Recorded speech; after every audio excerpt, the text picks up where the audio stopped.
Hello, I'm Ed Rabyd, otherwise known as the Rabyd Atheist, a former pastor turned atheist, now a compassionate anti-theist. Welcome to my channel. Feel free to like or dislike the video as you see fit, so feel free to hit those buttons. Feel free to comment below, and I would appreciate it if you would subscribe to the channel and hit your notification bell for more content as it is released. You're also free to share my videos as much as you like. The purpose of this channel is educational in regards to atheist issues, deconversion issues, as well as Bible and theology issues related to said atheist and deconversion issues. Today is another kind of episode of Rabyd Ramblings. In particular, this is kind of coming off some of the other topics that were initiated last week. Does religion really generate empathy is the question today. Part of the backdrop for this is a video by Prophet Rabyd, where he talks about how fundamentalist Christianity is kind of sabotaging democracy. And his case is that, a few weeks ago when the election took place and Trump didn't win, a lot of evangelicals, pastors took the pulpit and went nuts, including past President Trump's spiritual advisor, which she just did weird, charismatic Pentecostal BS.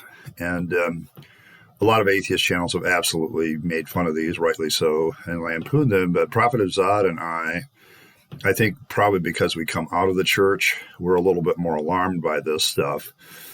Because another thing that was said, that when we talk about human empathy, I think it was my eldest, Ed Rabyd Jr., that mentioned that when we have children, we generate more empathy in a comment. And that's very, very true. But also, the question is, does tribalism in general generate empathy for fellow human beings? And the answer to that is no. That's why tribalism is a problem, because it causes you to look at certain people groups as less than human. Now, here's the thing about religion. And I think, for more context on this discussion, I would encourage you, I'll link the Prophet Rabyd video above my head. It's a very good video. He takes a very good, serious look at what the evangelicals look and offers up a fairly interesting opinion. And it's kind of the backdrop of my thoughts, which I've been thinking about this whole week, about does religion really help us generate any empathy? It's only true that it generates empathy along a certain group of lines, mainly towards the in-group, which is pretty typical of all tribalism, and compassion to the quote-unquote lost. People are just searching or whatever. However, it generates an anti-empathy, almost discourages empathy towards those who are deemed in opposition to the spiritual truth. One of the things the evangelicals have been doing, particularly the preachers, after the election was a failure for them, one of the things that they've been doing is, one guy got out there, and you'd see that in the video. I strongly encourage you to watch the video. But one of the things the guy does in there is he gets out on his platform and says, if you voted for Trump, a day of reckoning is coming to you. You voted for the evil spiritual forces. You voted for this. You voted for that. And basically castrates, creates this atmosphere around the people that didn't vote the way he thought they should, that they're part of the demons, that they're part of spiritual darkness, that it's not just that they had a difference of opinion, it's that their difference of opinion is demonically inspired. Well, that gets very difficult to have a real decent conversation with that person. You can't even look at that person with any kind of empathy at all. And that creates I don't know. My problem with religion in regards to empathy is I remember spending a lot of time as a preacher talking about all the forces arrayed against us as spiritual people. That there's this real minority mindset in the sense that, we're the only ones with the truth and everybody's out to get us. And so you don't see human beings that are of the faith, are outside of the faith as actual human beings. They're servants of Satan. They're servants of darkness. They're being led by the devil or whatever. It's very hard to create an empathy for people when you believe that they're being inspired by the most evil forces in the land. They're forces of darkness. People have asked me, some of the most notorious examples of this. And I'm going to tell you one is from my own country, which is the Calvinist notion of election. And then you couple that with an American desire of manifest destiny.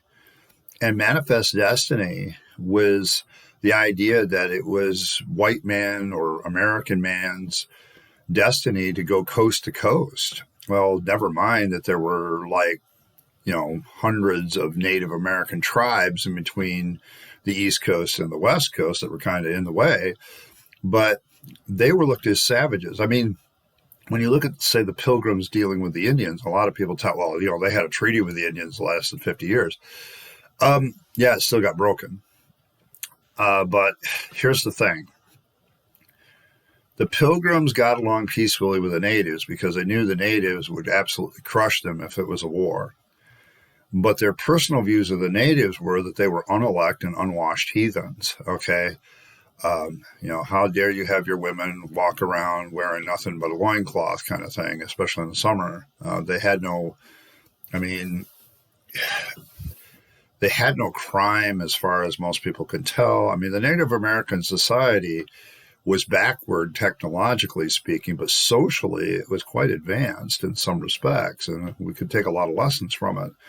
However, the problem is when you believe that you're elect of God and everybody else that doesn't think like you or act like you is not, then you can look at them as subhuman. And that's the way a lot of Pilgrims looked at the savages in America, quote unquote. They were less than human. And so what happens is you create this doctrine of election. I think the Calvinist doctrine of election is one of the most evil things ever concocted. And I'm not afraid to tell my Calvinist minister friends that. I says, you've literally created a doctrine that allows you to have no empathy whatsoever for people who you secretly believe are not elect. Now, they'll say, well, you can't know. I said, except that's not the way you act. If people are not behaving, when you read Calvin's, description of the elect versus the non-elect, it gets very clear that the way you tell a person that's elect or not elect is if they're elect, they line up with Christian behavior. And if they're not, they don't. Well, you land in a land of people that are close to the land. They don't seem to have any sense of ownership of the land. They don't, something you disagree with, from their behaviors, they don't have a problem, filling up a peace pipe and smoking it. And sometimes it's not always just tobacco in there. They don't have, they don't have any sense of modesty, moral code like you do. So therefore, they must be going off into the woods and doing unspeakable evils. And so on and so forth. They're engaged in spiritual powers that are witchcraft. And so before long, you take a very peaceful Native American society and they become the tools of the devil. And so there's really no remorse for the fact that they died off. I mean, when the Pilgrims landed, a plague from Europe, because the Europeans had already been there a couple times, had already wiped out that whole area. And so their thoughts were, oh, God has killed off the natives in order for us to settle this land. Look, it's all plowed up and ready for us. God has provided. And what it really was is you brought your damn diseases over from Europe, and the Native Americans had no natural immunity to it. I mean, they eventually developed that natural immunity, but it devastated. People ask me, what was the most devastating thing that Europeans ever did to the natives? It was bring our diseases over, across the Atlantic. Because once that happened, it was, more natives probably died of diseases than anything else. Now, why do I go on and on about this?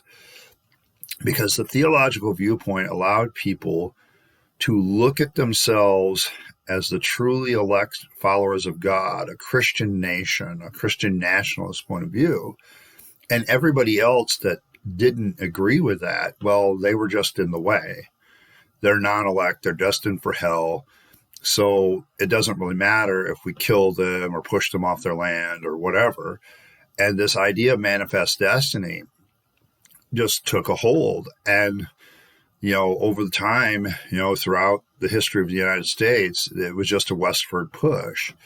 One of the dirty, dark secrets of the American Revolution was that the British had built a system of forts along the Western line, not just to keep the natives on their side, but also to keep the Americans inside in the colonies, which the colonies, colonials said, so what? There's more land to be settled out that way.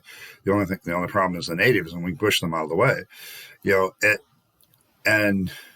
It was this desire for westward expansion that kind of fueled part of the revolution against the British, because the British had every intention of honoring those treaties. They had every intention of ending slavery. And it was becoming pretty clear that they were intending to end slavery in all their lands. And the American colonies wanted to expand westward, and the southern states wanted to keep their slaves. So, and this notion of theological superiority is what caused this massive lack of empathy for any other human being other than the ones that were already there. And this is the kind of thing that religion does. And this is just one example. I could go historical example after historical example of how religion has caused people to look at other people groups as lesser. And because of that, you end up with this notion that, well, they're not really human. They're tools of the devil. They're being used by Satan. And right now in this country, this is what's kind of happening. I personally believe that evangelical Christianity is having its last gasp, because I know the stats like everybody else. I know that more and more people are becoming secular. More and more people are becoming free thinkers and atheists. More people are checking the box, no religion. Because of the internet, the claims of the Bible, the claims of Christianity, the claims of all this religious nonsense are being constantly debunked, constantly being shown to be false and to be lies and everything else. And it gets really, really hard to maintain faith when your kids have access to all this information, and then your grandkids have it. Christianity is surviving because the boomers are probably the last truly fully religious generation. Gen X is kind of half and half, and the millennials are very non-religious. They just aren't very religious. And I mean, I'm not saying that religion's going to die completely, but evangelical Christianity and Christian nationalism were big things, 20, 30, 40 years ago. Not so much. I don't think the problem is Trump kind of counted on a good chunk of them to hold the election for him, but I don't think they're a big enough group to do that anymore. I think you have to join evangelical Christians with some other group that they wouldn't like in order to get a win. And this has become the real problem for the Christians and for evangelicals, because they just don't have this. But they're going nuts, and they're basically saying anybody who disagrees with them is a tool of Satan. Well, this doesn't allow you to have very good empathy towards people. And this is true of all religions. I mean, I could go on and on about it. Islam, how Islam's very holy book says if you're not Islamic, you're not really, if you've been given a chance to repent and have chosen to reject it, you're dead to them. I mean, their doctrine literally kind of talks about this. You go on and on through, all religions seem to have this in-out thing. Now, some religions are very peaceful, like Buddhism. I can't recall a single war that's ever been, started because of a Buddhist. However, Buddhism still has this, we're enlightened people and we're searching for nirvana and truth and whatever. And there's other people that aren't. Okay. Now, they don't decry the people that aren't, and they don't say that they're lesser people necessarily, but there's that hint that we're spiritual and you're not spiritual. And it's this aspect that I want to focus on, because that's a very dangerous kernel of things that can lead to people not having empathy for one another. I think the real problem with religion is it as much as it can generate empathy for, say, somebody that's homeless on the street, it certainly can also generate a lack of empathy for that same homeless person if that homeless person is, say, wearing, a pagan necklace around their neck, and the Christian sees it. Well, they're getting what they deserve for worshiping a false god. I've heard this kind of crap come out of Christian mouths.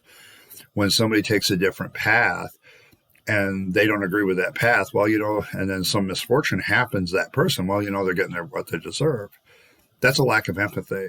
I mean, when you create such a strong in-out scenario where the out group isn't just out because they don't believe what you believe, but they're being tools of the enemy, that causes you to have a real lack of empathy for people. It becomes a real interesting discussion. Now, I'm not saying that this is 100%. I don't think even Prophet of Zod in his video says it's 100% this way. And he realizes, like I do, that politics can be a cult of personality that is very religious. I think Trump has built up a cult of personality around him. I know for a fact that every president has had a cult of personality around them, some larger than others. Biden will be no exception. Kamala Harris has a pretty good cult of personality about her, too.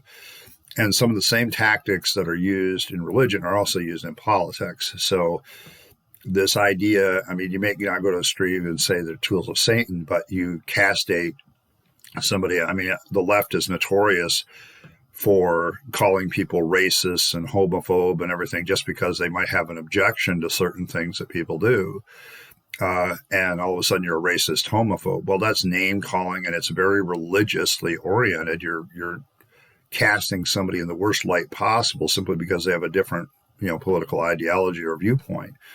And, the conservatives and the liberals in this country do the same thing, and it's very religious.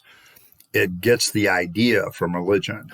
Castrate your enemy as the worst possible thing you can castrate them as. You just identify them as something that's truly despicable. And that seems to be the political tactic in the United States. And I'm going to tell you, they didn't come up with that political tactic. They got it from religion, because religion is as old as the hills, and it's been doing this for a long time.